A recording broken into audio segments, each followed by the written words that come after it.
नमस्कार मित्रांनो, विविध माहिती संग्रह चॅनलमध्ये आपले स्वागत आहे. आज आपण मेंदूचे भाग आणि त्यांची कार्य काय आहेत ते पाहणार आहोत. मेंदूचा भाग प्रमस्तिष्क. कार्य ऐच्छिक हालचालींचे नियंत्रण, मनाची एकाग्रता, नियोजन, निर्णय क्षमता, स्मरणशक्ती, बुद्धिमत्ता व बुद्धिविषयक क्रिया. दुसरा भाग आहे अनुमस्तिष्क. कार्य ऐच्छिक हालचालींमध्ये सुसूत्रता आणणे, शरीराचा तोल सांभाळणे.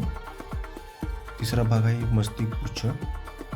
कार्य हृदयाचे ठोके, रक्तप्रवाह, श्वासोच्छ्वास, शिंकणे, खोकणे, लाळ निर्मिती इत्यादी अनैच्छिक क्रियांचे नियंत्रण. आणि चौथा भाग आहे मेरुरज्जू.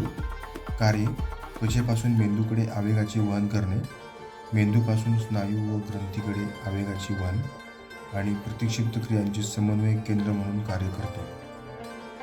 धन्यवाद मित्रांनो, संपूर्ण व्हिडिओ पाहिला त्याबद्दल. व्हिडिओ आवडला असेल तर लाईक, शेअर आणि चॅनलला सबस्क्राईब करा.